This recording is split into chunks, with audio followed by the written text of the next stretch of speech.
Hello बच्चों, good morning. जैसा कि आपका 12th में डिटर्मिनेंट चल रहा था, तो डिटर्मिनेंट में आपका हम एक्सरसाइज कंप्लीट हो चुका है 4.3 तक। अब हम बात करेंगे एक्सरसाइज 4.4 के लिए। तो उसके लिए हमें क्या सीखना पड़ेगा? कॉन्सेप्ट सीखना पड़ेगा। जो कॉन्सेप्ट है वो क्या है? उपसारणिक क्या होता है और सखंड क्या होता है। तो उपसारणिक मतलब इंग्लिश में बोलते हैं माइनर, और सखंड का मतलब क्या होता है? कोफैक्टर। तो किसी भी सारणिक, जो सारणिक गिवन रहेगा, जो आपको सारणिक मतलब डिटरमिनेंट दिया गया होगा, उसमें से जो भी अवयव होगा उसका हमको क्या निकालना रहेगा? उपसारणिक निकालना रहता है। और जो भी अवयव होगा उसको हम क्या निकालना पड़ता है? सखंड निकालना रहता है। तो ये आपको जो टॉपिक है बहुत ज़्यादा इंपॉर्टेंट है, बोर्ड एग्जाम के लिए भी इंपॉर्टेंट है और जेई के लिए भी इंपॉर्टेंट है। तो इस पॉइंट को क्या करना है? आपको बहुत ध्यान से समझना है। क्लियर हुआ? अगर इस पॉइंट को आप समझ जाएंगे तो क्वेश्चन क्या हो जाएगा? बहुत इजीली से क्या हो जाएगा? सॉल्व हो जाएगा। क्लियर हुआ? इस पॉइंट से आपको ये फायदा है कि जैसे आप क्या करते थे, सारणी का विस्तार करते थे ना, तो विस्तार करते थे तो यहाँ पे आपको दिखाई देगा कि हाँ, जो विस्तार करते थे वो इसी तरह करते थे। क्लियर हुआ? इसलिए टॉपिक क्या है? इंपॉर्टेंट है। आइए हम बात करते हैं उपसारणिक। उपसारणिक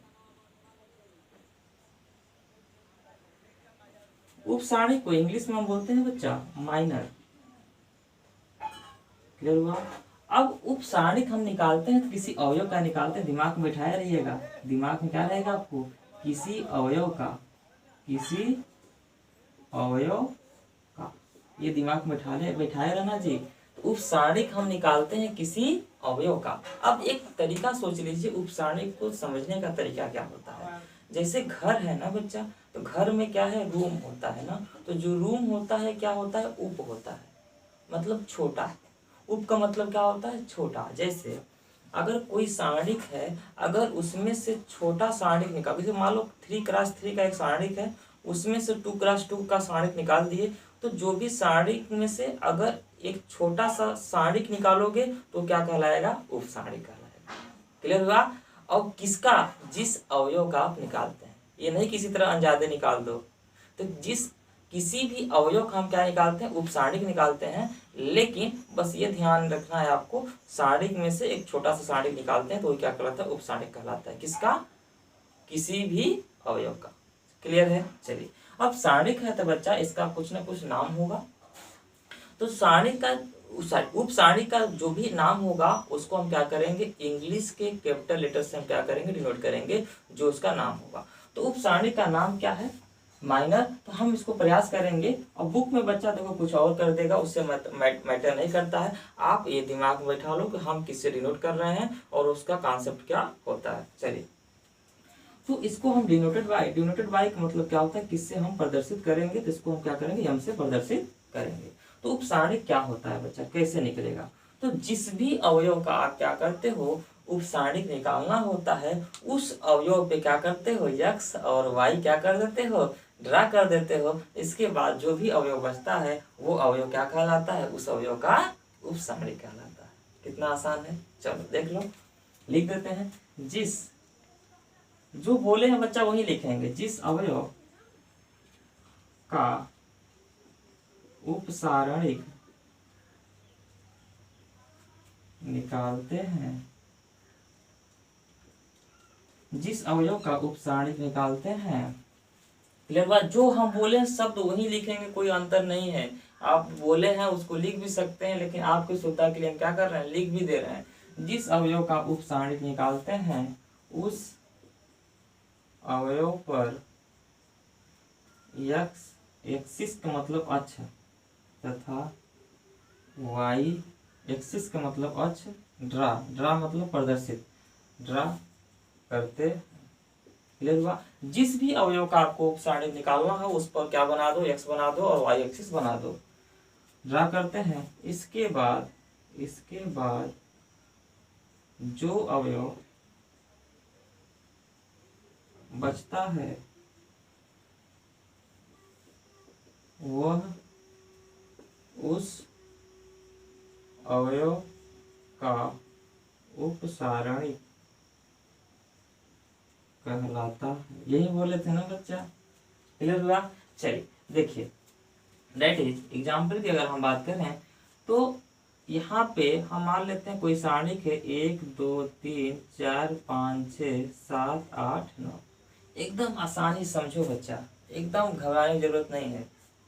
देखो अगर आपको चाहिए अवयव एक, जो अवयव है अवयव 1 का उपसारणिक, इतना हम आसानी से आपको समझाते हैं ना, कहीं भी आपको ये नहीं लगेगा कि सर क्या पढ़ा रहे हैं, ऑनलाइन पढ़ा रहे हैं। आपको एकदम ऑफलाइन की तरफ फीलिंग आएगा। अवयव एक का उपसारणिक की अगर हम बात करें तो अवयव एक का उपसारणिक ना, उपसारणिक को हम कैसे डिनोट करेंगे बच्चा, यम से। उपसारणिक को यम से। तो 1 जो है वो किस रो किस कॉलम का है, 1 रो 1 कॉलम, पहला रो और पहला कॉलम। पोजीशन ऑफ एलिमेंट याद करो बच्चा, ठीक है। जो आपका आबी में हम पढ़ाए थे, आबी में जब पढ़ाए थे पोजीशन ऑफ एलिमेंट, वही यहाँ पे क्या है आपका तरीका है। जो अवयव है वो पहले रो पहले कॉलम का, यहाँ पे क्या लिखेंगे, पहला रो पहला कॉलम। उपसारणिक किसका, पहले रो पहले कॉलम का। याद आ गया। चलो तो सारणिक में भी वही फॉलो करता है। तो अवयव 1 का उपसारणिक को हम ऐसे भी डिनोट करेंगे। देखो ये शब्द में लिखा है, ये क्या लिखा है, मैथ की भाषा में लिखा है ना। ये शब्द है, ये क्या है, मैथ की भाषा है। इस पर फोकस करना है। आपको दोनों लिखवा दिए हैं, इसका मतलब ये होता है, इसका मतलब ये होता है। क्लियर। चलो तो हमको क्या चाहिए, उपसारणिक चाहिए। यम मतलब माइनर मतलब उपसारणिक किसका, पहले रो पहले कॉलम का। तो पहले रो पहले कॉलम का हमको क्या चाहिए, उपसारणिक चाहिए। तो 1 का चाहिए, तो 1 पे क्या बना दो, x बना दो और y बना दो। देखो 1 पे क्या बना दो, x बना दो और y बना दो। जब x और y बना दिए बच्चा, बचा क्या आपका 5 और 6 और 8 9। इसके बाद सारणिक लगा दो। यही क्या है, इसका उपसारणिक है। अगर 2 क्रॉस 2 है तो बच्चा इसको आप सॉल्व कर सकते हो, डायगोनल माइनस नॉन डायगोनल कर दोगे। क्लियर है, कोई डाउट नहीं है। इस तरह आप क्या कर सकते हो, इसको उपसारणिक निकाल सकते हो। चलो इसको सॉल्व कर लेना बच्चा, कर लोगे ना जी। चलो अब हम बात करेंगे अवयव, मान लेते कुछ भी ले लेते हैं, 2 ले लेते हैं। ये क्या है जी, आपका हटा देते हैं पहले। 1 2 3 4 5 6 7। क्लियर हुआ। अब अवयव 2 का उपसारणिक 1 2 समझा देंगे तो समझ में आ जाएगा। अवयव 2 का हमें उपसारणिक चाहिए। उपसारणिक का मतलब क्या होता है, यम। 2 अवयव किसमें है, पहले रो दूसरे कॉलम, पहले रो दूसरे कॉलम। क्लियर हुआ। तो इसमें हमको चाहिए, पहले लिखो पहले। तो 2 पहला रो दूसरे कॉलम को क्या करना है आपको, एक्स वाई। यही है, पहला रो दूसरा कॉलम 2 है, तो 2 पे क्या बना देना है, एक्स और वाई बना देना। जो बचा उस पर लिख दो बच्चा, 4 7 6 9। ये हो गया उपसारणिक। अब इसको सॉल्व करना है, डायगोनल माइनस नॉन डायगोनल करके क्या कर देंगे, सॉल्व कर देंगे। बताओ बच्चा, उपसारणिक निकालना कितना आसान है, एकदम आसान है। इसी प्रकार हम क्या कर देंगे, सभी अवयव का क्या कर देंगे, हम उपसारणिक निकाल लेंगे बच्चा। इसी प्रकार हम क्या करेंगे, सभी अवयव का हम क्या करेंगे, उपसारणिक निकाल लेंगे। उपसारणिक निकालना आसान है। बस ये ध्यान रखना कि जो उपसारणिक के शब्द है इसको हम कैसे डिनोट करते हैं, अगर ऐसा है तो इसको हम कैसा बोलेंगे। क्लियर है, कोई डाउट नहीं है जी। उपसारणिक एकदम आसान है, एकदम क्लियर हो गया। चलो अब हम बात करेंगे कि सखंड क्या होता है। उपसारणिक हो गया ना जी, अभी हम एक्सरसाइज में कराएंगे तो और क्लियर हो जाएगा, लेकिन एकदम क्लियर हो गया होगा, कोई डाउट होने की जरूरत ही नहीं है आपको। बस उपसारणिक क्या होता है, जिस भी अवयव का अगर उपसारणिक चाहिए उस पर क्या कर दो, एक्स और वाई बना दो, जो बचा वो क्या है, उपसारणिक है। चलो उपसारणिक देखो कितना आसान था। अब हम बात करेंगे सखंड की। तो सखंड भी क्या होता है, किसी अवयव का होता है। बोलेंगे सर बहुत ही आसान है, आप तो बोल रहे हैं कि बहुत डिफिकल्ट होता है। हम ये नहीं बोले बच्चा डिफिकल्ट होता है, हम बोले कि इम्पोर्टेंट होता है। ठीक है, हम तो ये बोलते नहीं कि मैथ क्या होता है, डिफिकल्ट होता है। मैथ बहुत आसान होता है, बस विजुअलाइजेशन पावर आपके पास होना चाहिए। चलो बच्चा अब हम बात करेंगे उपसारणिक में कोई डाउट नहीं रहा। अब हम बात करेंगे सखंड। अब हम बात करेंगे सखंड। सखंड इंग्लिश में क्या बोलते हैं बच्चा, कोफैक्टर। देखो बच्चा इसी को बुक में पीछा हो गया क्या जी, कोफैक्टर। चलो फैक्टर, ठीक है, कोफैक्टर। तो अब यहाँ पे जो बच्चा, इसको हम क्या बोलते हैं, सखंड को क्या बोलते हैं, कोफैक्टर। जो कोफैक्टर होता है, यहाँ पे जो इसका हम बात करें, ये भी किसके लिए होता है, किसी अवयव के लिए होता है, किसी अवयव का। ठीक है, ये ध्यान रखना। तो हमें उपसारणिक निकालते हैं तो किसी अवयव का ही निकालते हैं, और सखंड भी निकालते हैं तो किसी अवयव का ही निकालते हैं। अब हम बात करेंगे कि सखंड होता क्या है, अब इसको डिनोट कैसे करेंगे। तो बुक में बच्चा आपको क्या होगा कि ए से डिनोट किया होगा, लेकिन आप किसी से डिनोट करो बच्चा, उससे क्या मतलब है, आपका आंसर आना चाहिए ना। और ऐसा डिनोट करो जिससे आपको समझने में भी आसानी हो। तो कोफैक्टर को डिनोट करने का मतलब बच्चा सिंपल है, डिनोटेड बाय सी से डिनोट करो ना, क्या दिक्कत है, क्योंकि कोफैक्टर में सी आ रहा है कि नहीं आ रहा है, क्लियर है।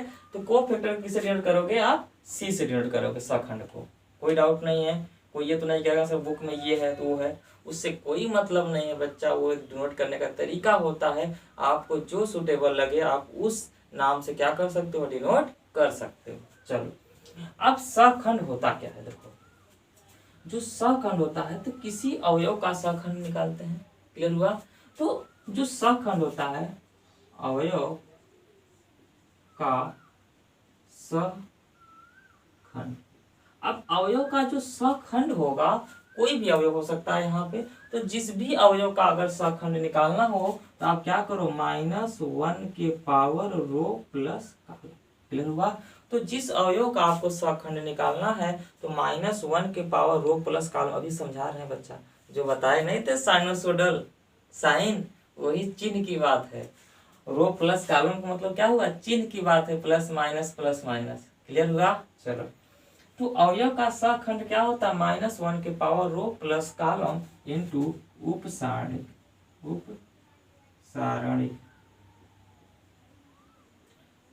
क्लियर है बच्चा, कोई डाउट नहीं है। तो जिस भी अवयव का आपको सखंड निकालना है उसको कैसे निकालोगे, -1 के पावर रो प्लस कॉलम इंटू उपसारणिक, अभी समझा रहे हैं। अगर इसी को बच्चा आपको मैथमेटिकल टर्म में लिखना है तो देखो, अवयव का सखंड, सखंड का मतलब सी, तो मान लो कौन सा अवयव, आप अवयव पता नहीं, आई जे से डिनोट कर दो। अवयव को किससे डिनोट करते हैं, आई जे से। तो हमको क्या चाहिए, आई जे। सखंड किसी भी अवयव का चाहिए हमको, तो आई जे से डिनोट कर दिए। अब वो क्या होगा, -1 की पावर रो, देखो यही है ना, नीचे क्या होता है रो, तो आई प्लस जे, क्लियर हुआ। और उपसारणिक, उपसारणिक को किससे डिनोट करते हैं, यम से। तो अब यहाँ ध्यान रखना है, जो अवयव का हम सखंड निकालते हैं, -1 के पावर रो प्लस कॉलम किसका, उस अवयव का उपसारणिक ही होता है। तो यहाँ पे क्या हो जाएगा, आई जे हो जाएगा बच्चा, ये ध्यान रखना पॉइंट, क्लियर हुआ। अगर नहीं क्लियर हुआ आओ एग्जाम्पल देखते हैं। अब देखो बच्चा, पहले एग्जाम्पल देख लेते हैं, इसके बाद आपको हम पॉइंट लिखवाते हैं, क्लियर हुआ। इसका पॉइंट लिखवाएंगे आपको, जैसे देखो पहले छोटा एग्जाम्पल ले लेते हैं। जैसे देखो बच्चा, जैसे मान लेते हैं 1 2 3 4, ठीक है, 3 क्रॉस 3 भी लिखवाते हैं, पहले 2 क्रॉस 2 देख लो। अगर हमको मान लीजिए वही अवयव 1 है, 1 का हमको क्या चाहिए, सखंड चाहिए, सखंड। अब अगर 1 का हमें सखंड चाहिए, ये शब्द है ना बच्चा, इसको हम क्या लिखेंगे, मैथ की भाषा में लिखेंगे तो सखंड का मतलब क्या होता है, सी। 1 अवयव, एक अवयव क्या है, पहले रो पहले कॉलम, पहला रो पहला कॉलम, C11, क्लियर हुआ। अब C11 हमको चाहिए, इसी को हम क्या लिखे, इस शब्द में लिख दिए, जैसे M11 बताए थे। अब यहाँ पे क्या होता है, -1 के पावर रो और कॉलम, रो प्लस कॉलम, देखो यही बोलते थे, प्लस माइनस बोलते थे कि नहीं बोलते थे, कि पहला प्लस दूसरा क्या होगा माइनस, क्यों, क्योंकि देखो 1 1 जोड़ोगे 2, -1 के पावर 2 क्या देगा, पाई, ठीक। जब यहाँ पे आएंगे तो पहला रो दूसरा कॉलम 3 माइनस हो जाएगा, प्लस माइनस, अब समझ में आया। चलो, तो -1 के पावर रो प्लस कॉलम इंटू हमको क्या चाहिए, उपसारणिक चाहिए, किसका चाहिए, 1 का। तो 1 का अगर उपसारणिक चाहिए बच्चा, तो यहाँ पे देख लो बच्चा, उपसारणिक किसका चाहिए, आई जे, यहाँ पे आई जे सबका सेम है ना।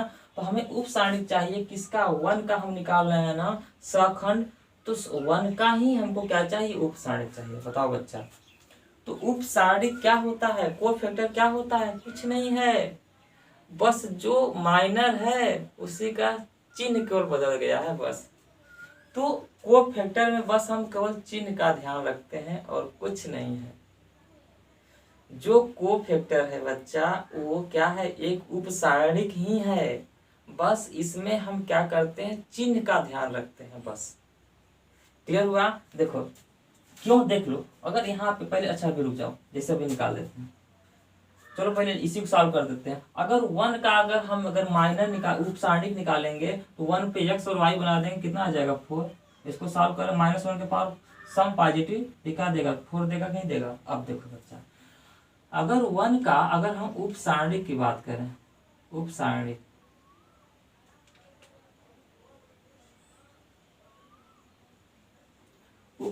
की बात करें तो इसको क्या करेंगे, m11, क्योंकि वन अवयव क्या है, पहला रो पहले कॉलम का है। तो ये क्या होगा आपका कि वन पे क्या कर देंगे हम, x और y बना देंगे। इस तरफ क्या मिलेगा 4। देखो बच्चा यही आ रहा है कि नहीं आ रहा है, आ रहा है। तो इट मीन्स आप ये बोल सकते हो कि सखंड क्या है, एक उपसारणिक ही है, बस इसमें क्या हो जाता है, चिन्ह बदल जाता है अवयव के अनुसार। जैसे यहाँ पे तो ठीक आएगा, जब यहाँ पे आओगे तो इसके लिए देख लो, 3 देख लो। अब हम 2 की बात करते हैं, 2 का उपसारणिक पहले ले लेते हैं, या सखंड पहले निकाल लो। सखंड की बात करें तो 2 का अगर हम सखंड की बात करें, उसको डिनोट क्या करेंगे, सी। 2 अवयव देखो बच्चा, किस रो का है, पहला रो दूसरा कॉलम, पहला रो दूसरा कॉलम। तो इसी पे क्या कर दो, पहला रो दूसरा कॉलम, पहले -1 के पावर क्या है, देखो बस एक ही तो चेंज है ना जी, बस एक ही तो चेंज है और सब वही है। तो -1 के पावर रो प्लस कॉलम, 1 + 2, अब इंटू उपसारणिक। अब देखो 2 का उपसारणिक, 2 पे x और y बना दो, 3 आ गया।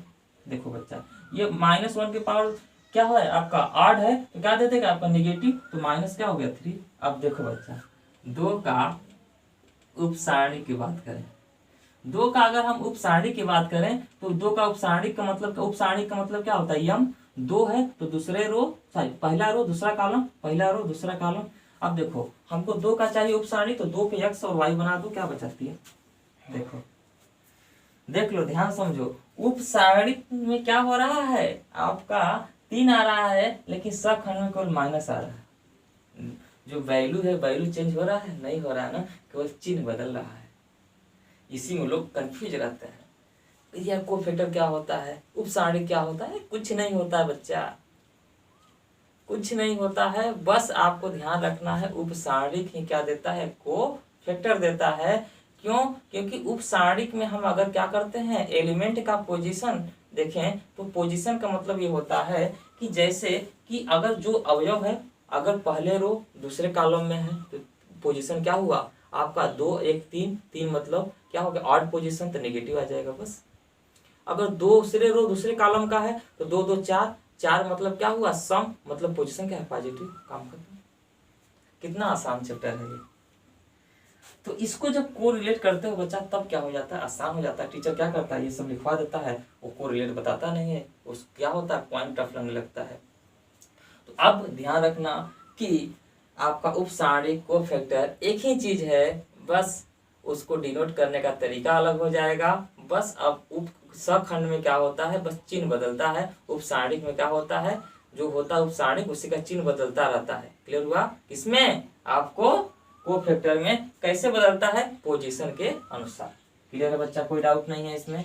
चलो इसको लिखो, इसके बाद हम अगला पॉइंट आपको नोट करके पहले लिखवाते हैं। जल्दी करो बच्चा, हम थोड़ा साइड में हो जाते हैं।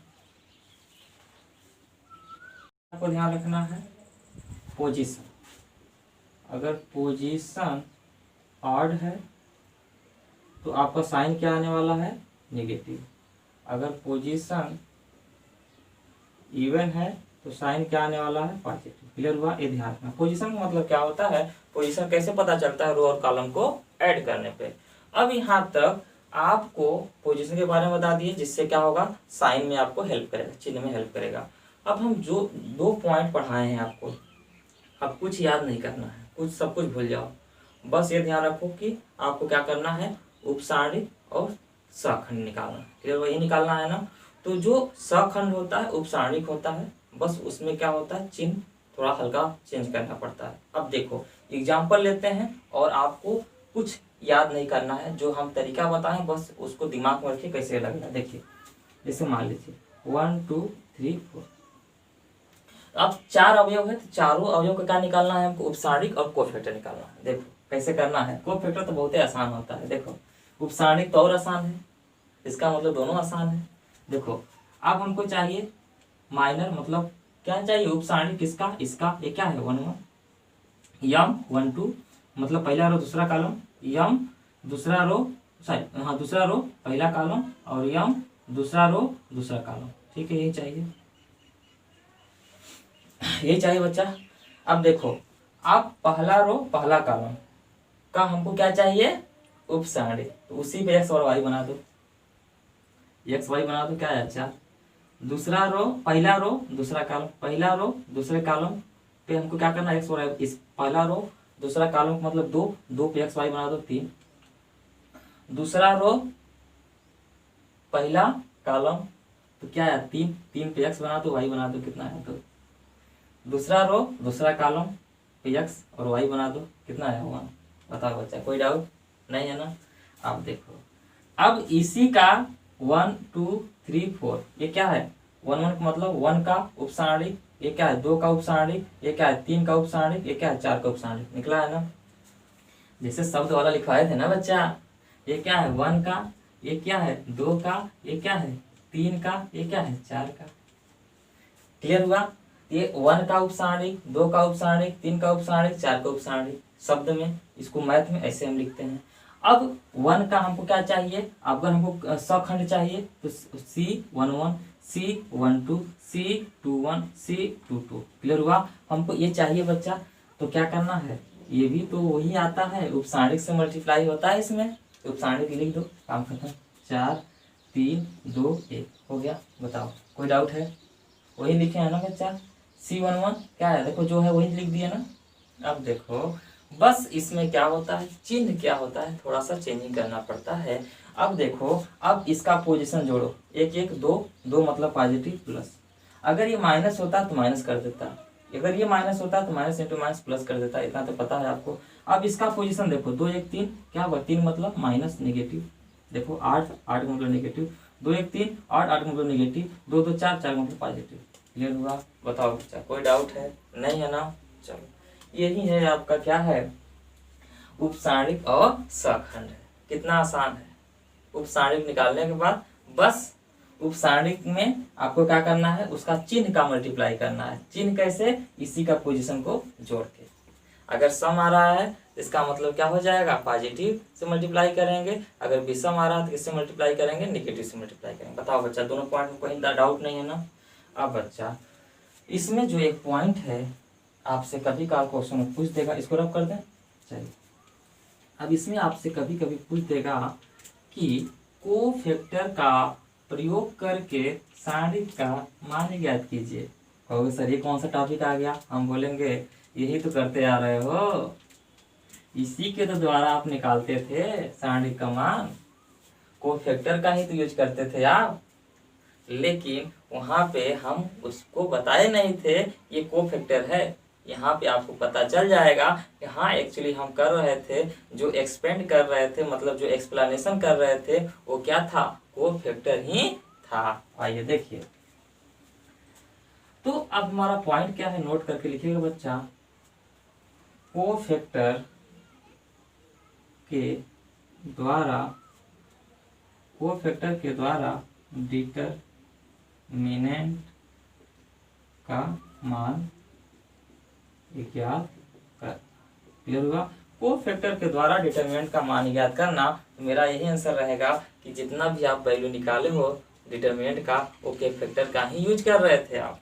चलिए देखिए कैसे कर रहे थे, वही आपको दिखाना है। तो अब यहाँ पे डिटरमिनेंट का मान निकालना है हमको कोफैक्टर के द्वारा। तो अब देखो बच्चा, इसके लिए आप बस थोड़ा सा पॉइंट याद कर लेना। याद क्या करना है, बस समझना है, उसको हम अभी आपको दिखा भी देंगे। ठीक है, ध्यान रखना कि जो भी अवयव होगा, जिस भी अवयव का, जिस अवयव का कोफैक्टर होता है, जिस भी रो या कॉलम भी बोल सकते हो, जिस भी सारणी के जिस भी रो या कॉलम के अवयव का कोफैक्टर होता है, उसी के अवयव से हम क्या करते हैं, मल्टीप्लाई करते हैं। क्लियर हुआ। लिख दें, जिस अवयव का, छोटा लिख देते हैं ना, रो कॉलम नहीं लिखते हैं, ठीक है, बोल दिए हैं वही है। जिस अवयव का कोफैक्टर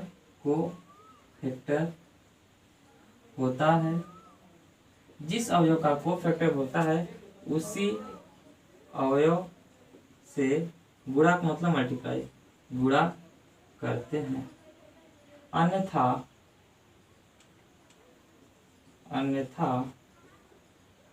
सारणिक का मान शून्य हो जाएगा।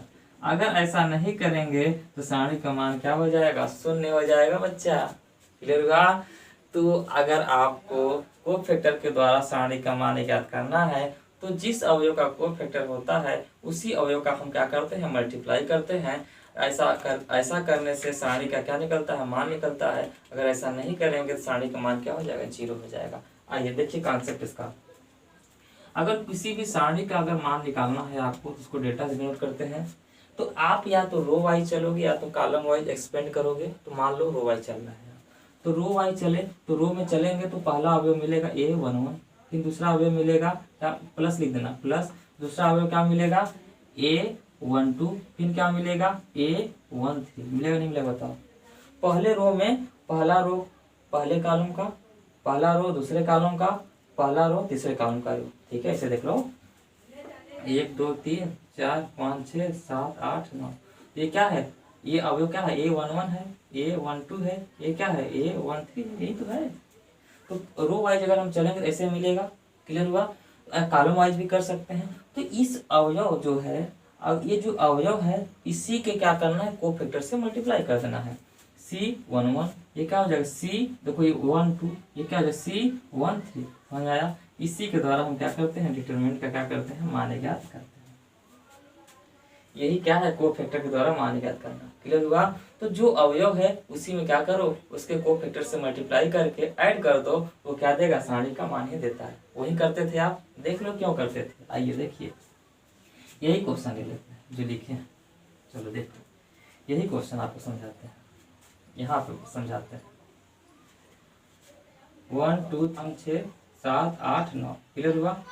थोड़ा हम क्वेश्चन थोड़ा और क्या कर देते हैं, छोटा कर देते हैं, जिससे मल्टीप्लाई करने में आपको आसानी हो जाए, और छोटा कर देते हैं, ठीक है। जैसे मान लो यहाँ पे 0 हो गया, यहाँ पे 3 हो गया, यहाँ पे 1 हो गया, यहाँ पे 2 हो गया, 3 2, क्लियर हुआ। एकदम छोटा डाटा लेते हैं जिससे क्या होगा, जल्दी से आपका हो जाएगा, कॉन्सेप्ट क्लियर हो जाएगा। अब देखो, अब हम जो करते थे बच्चा वही यहाँ भी करेंगे, आपका कॉन्सेप्ट क्या हो जाएगा, एकदम क्लियर होगा। जैसे देखो यहाँ पे आप क्या करते थे कि 1 को लेंगे आप, जब 1 को लेते थे तो क्या करते थे आप कि 1 को ले लिए, अब 1 क्या होगा प्लस, चलो 1 को लिए, फिर क्या करते थे, डायगोनल माइनस नॉन डायगोनल करते थे ना। देखो 1 के लिए diagonal minus non diagonal, 6 minus कितना कर देंगे 3 हो जाएगा, डायगोनल माइनस नॉन डायगोनल, फिर प्लस माइनस 2, क्लियर हुआ। फिर डायगोनल माइनस नॉन डायगोनल, देखो x पर x और y बना दो, तो यहाँ का डायगोनल 0 माइनस नॉन डायगोनल, फिर देखो प्लस 3 लेंगे, फिर देखो बच्चा यहाँ पे x और y बना दो, diagonal 0 minus non diagonal 0 minus 6, यही किए ना। देखो बच्चा यहाँ भी वही करोगे। देखो अवयव 1 1 लिखो, अवयव 1 1 1 है। अब देखो C11 मतलब क्या देगा, पॉजिटिव आएगा, -1 के पावर रो प्लस रो इंटू कॉलम का। यहाँ तो समझ जाओगे ना बच्चा, कोई जरूरत थोड़ी लिखने का, -1 के पावर रो और कॉलम लिखो। देखो ये पॉजिटिव है, 1 1 2 पॉजिटिव, 2 1 3 निगेटिव, ये देखो 3 1 4 पॉजिटिव, क्लियर है। तो यहाँ ये क्या देगा, पॉजिटिव। बस इसका उप सारणी निकालो, 1 1 का उप सारणी, इसका उप सारणी जब निकालोगे आप, इसका उप सारणी निकालना, डायगोनल माइनस नॉन डायगोनल कितना, 6 माइनस 3। देखो बच्चा वही आ रहा है कि नहीं आ रहा है, आ रहा है ना। चलो देखो प्लस, अब A12 देखो कितना है आपका, 2 है, 2 है कि नहीं है। लेकिन बच्चा 1 और 2 क्या देगा, माइनस देगा, यहाँ क्या कर देंगे, माइनस लगा देंगे। देखो वही आ रहा है कि नहीं आ रहा है। अब इसके बाद देखो बच्चा उप सारणी, देखो इसी पे x y बना दो, diagonal minus non diagonal 0 minus क्या हो जाएगा 2, देखो आया कि नहीं आया।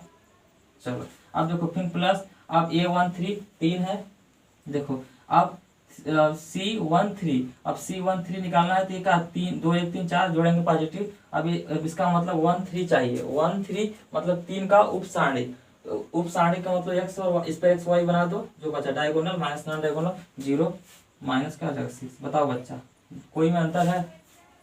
इसमें अंतर है नहीं है ना, तो वही करते थे ना हम इसके पहले। लेकिन वो था क्या, आपका यही था, जिस अवयव का कोफैक्टर होता है, जिस अवयव का कोफैक्टर होता है उसी अवयव के साथ हम क्या करते हैं, मल्टीप्लाई करते हैं। क्लियर हुआ?